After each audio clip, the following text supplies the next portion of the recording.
কুমিল্লা সিলেট আঞ্চলিক মহাসড়কে কোম্পানিগঞ্জে একটি ট্রাক নিয়ন্ত্রণ হারিয়ে একটি প্রাইভেট কারের উপর আছড়ে পড়েছে। আমরা এখান থেকে সর্বশেষ আপডেট এবং এই দুর্ঘটনার আপডেট নিয়ে যুক্ত হয়েছি। দেখতে পাচ্ছেন যে প্রাইভেট কারটি কিন্তু একদম ট্রাকের নিচে চলে গেছে। আর আমরা যে স্থানটিতে রয়েছি কুমিল্লা সিলেট আঞ্চলিক মহাসড়কের মুরাদনগর উপজেলার কোম্পানিগঞ্জ বাজারের সামনে দেখতে পাচ্ছেন এই মহাসড়কের পাশেই যে প্রাইভেট কারটির উপরে কিন্তু একটি মালবাহী ট্রাক আসতে পড়েছে। আমরা যতটুকু জেনেছি স্থানীয়দের সাথে আমরা কথা বলেছি এবং এই বিষয়ে স্থানীয়দের বক্তব্য নেওয়ার চেষ্টা করব।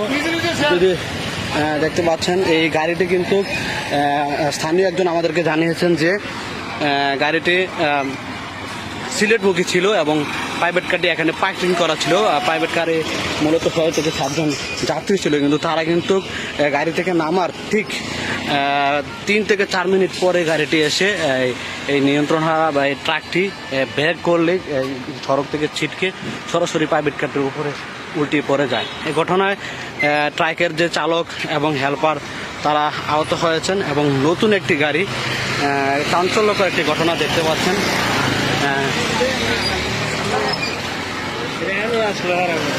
আমরা স্থানীয়দের সাথে কথা বলবো। ইতিমধ্যে কুমিল্লা সিলেট আঞ্চলিক মহাসড়কের যে হাইওয়ে পুলিশ যারা রয়েছেন তারা কিন্তু ঘটনাস্থলে রয়েছেন এবং দুর্ঘটনার সর্বশেষ আপডেট এবং তারা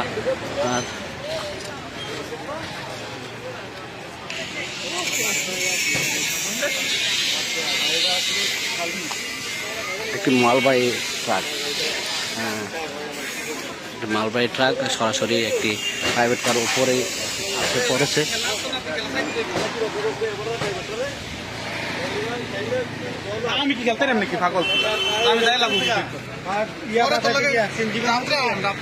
আমরা একটু স্থানীয় সাথে কথা বলবো। ভাই, দুর্ঘটনাটা কতক্ষণ আগে ঘটছে একটু দুর্ঘটনাটা বলবেন তো? ঘন্টাখানেক আগে। এটা কিভাবে হয়েছে বা এটা যাত্রী ছিল কিনা গাড়িতে? না, যাত্রী ছিল না, আপনার পার্কিং করে আগে থেকে ছিল ড্রাইভার। হ্যাঁ, এই সময় সিনজি পাশে থেকে এটা ট্রাক গাড়ির স্টাফ নাকি? একটু কিভাবে কি হয়েছে একটু বলবেন তো দেখি। বলতে পারি না। আপনি কি ঘুমিয়েছিলেন গাড়িতে? আমি আমার ছিলাম। আপনারা ট্রাকের মধ্যে কতজন ছিলেন? আমি আর আমার ড্রাইভার। দুইজনে ছিলেন নাকি? আপনার ড্রাইভার কোথায় এখন? ড্রাইভার কোথায় বলতে পারি। ড্রাইভার আহত হয়েছে না? এখন আমি দেখছি না।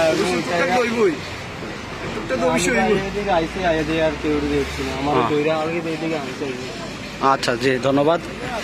দেখতে পাচ্ছেন ট্রাকের যে হেল্পার রয়েছে, আমরা তার সাথে কথা বলছি। তিনি